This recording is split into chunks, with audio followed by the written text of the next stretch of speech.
आज हम इंग्लिश की अगली क्लास में उपस्थित हुए हैं। आज का टॉपिक है active voice and passive voice. English grammar का एक महत्वपूर्ण पार्ट माना जाता है। एक्टिव वॉइस अर्थात कर्तवाच्य। एक्टिव वॉइस है क्या? जिस वाक्य में कर्ता की प्रधानता होती है उसे एक्टिव वॉइस कहा जाता है। एक्टिव वॉइस को निम्न तरह से परिभाषित किया जा सकता है: जिस वाक्य में वर्ब द्वारा सब्जेक्ट को प्रधानता दी जाती है, ऐसे वाक्यों को एक्टिव वॉइस का सेंटेंस कहते हैं। एक्टिव वॉइस में सब्जेक्ट को वर्ब से पहले रखा जाता है।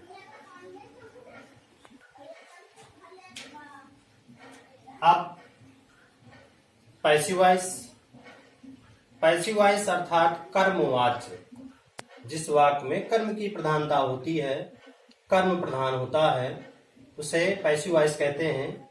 इसे हम निम्नलिखित तरीके से परिभाषित कर सकते हैं: जिन वाक्यों में ऑब्जेक्ट को सब्जेक्ट के स्थान पर रखा जाए तथा वास्तविक कर्ता बाई के साथ वाक्य के अंत में रखा जाए, तब उस वाक्य को पैसिव वॉइस का सेंटेंस अर्थात वाक्य कहते हैं।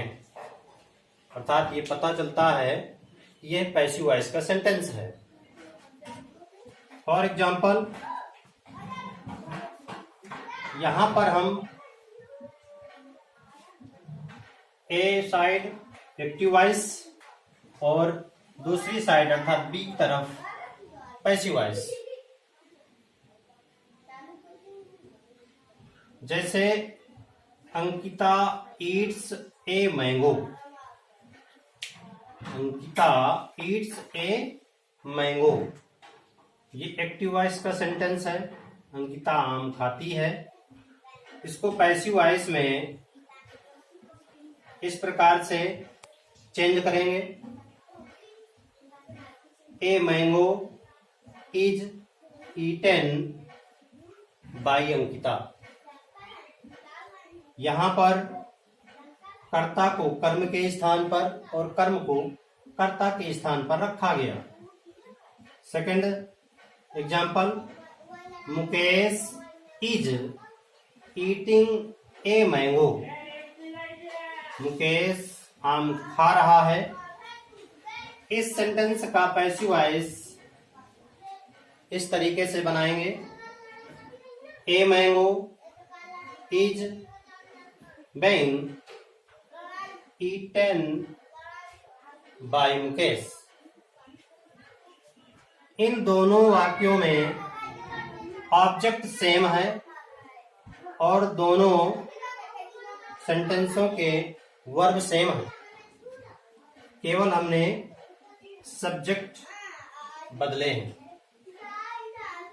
तो कहने का तात्पर्य यह हुआ कि कर्ता को कर्म के स्थान पर और कर्म को कर्ता के स्थान पर रखा गया। अब हम आगे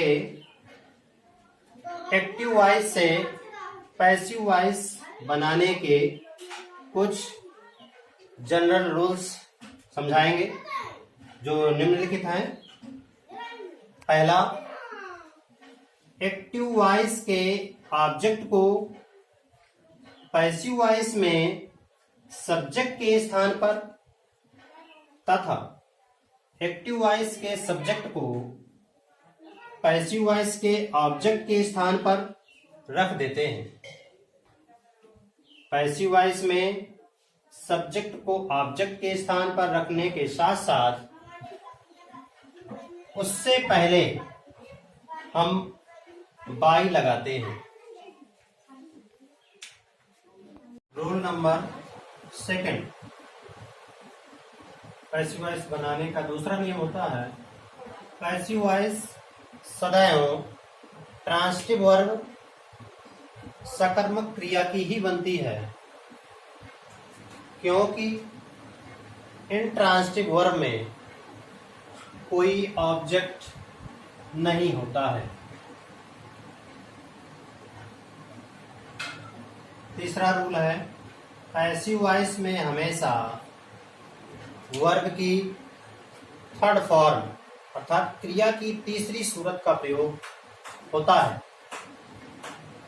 अगला नियम, एक्टिव वॉइस का जो टेंस होता है उसके स्थान पर पैसिव वॉइस का वर्ब भी उसी टेंस में निम्नलिखित प्रकार से लिखते हैं।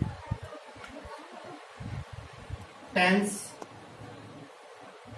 और दूसरी साइड पैसिव वॉइस की क्रिया। ये जो नियम चौथा है, इसमें किस टेंस की कौन सी क्रिया होती है इसके बारे में विस्तार से बताया जाएगा। पहला tense present indefinite, INDEFINITE, tense TENSE। Present indefinite की पैसिव वॉइस की क्रिया होती है इज, एम, आर। दूसरा tense present continuous, CONTINUOUS, tense TENSE। Present continuous की पैसिव वॉइस क्रिया होती है is, am, are plus being, BEING। अगला tense present perfect tense, PERFECT, TENSE। Present perfect tense की पैसिव वॉइस क्रिया होती है has been, BEEN, have been,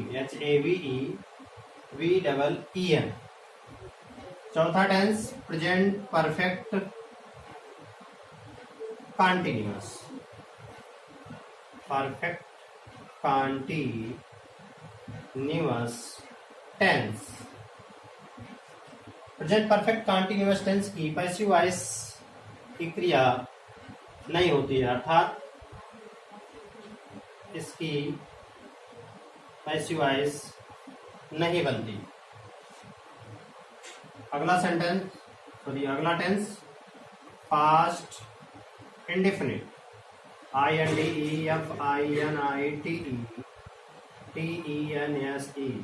past indefinite tense की पैसिव वॉइस क्रिया होती है वाज, वेयर। अगले टेंस की past continuous tense, past continuous tense की पैसिव वॉइस क्रिया होती है वाज, वेयर प्लस बेइंग। अगले टेंस पास्ट परफेक्ट टेंस, जिसकी पैसिव वॉइस क्रिया होती है हैड, HADBEEN, हैड बीन। अगला tense past perfect continuous, CONTINUOUS, tense TENSE। Past perfect tense की पैसिव वॉइस नहीं बनती।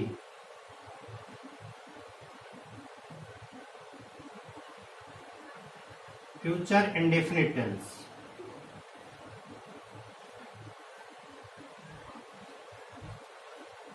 फ्यूचर इंडेफिनिट टेंस की पैसिव वॉइस की क्रिया होती है will be, shall be. Future continuous,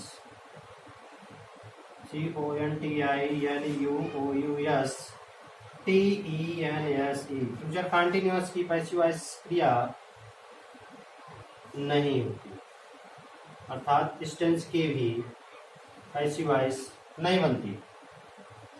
आपका अगला tense future perfect tense. Future perfect tense की पैसिव वॉइस की क्रिया होती है will have been, BEEN, shall have been, SHALL, HAVE, BEEN, और अंतिम tense future perfect continuous. Perfect continuous tense. Future perfect continuous tense की पैसिव वॉइस नहीं बनती। इस प्रकार 12 टेंसों में से केवल 8 टेंसों की ही पैसिव बनाई जाती है।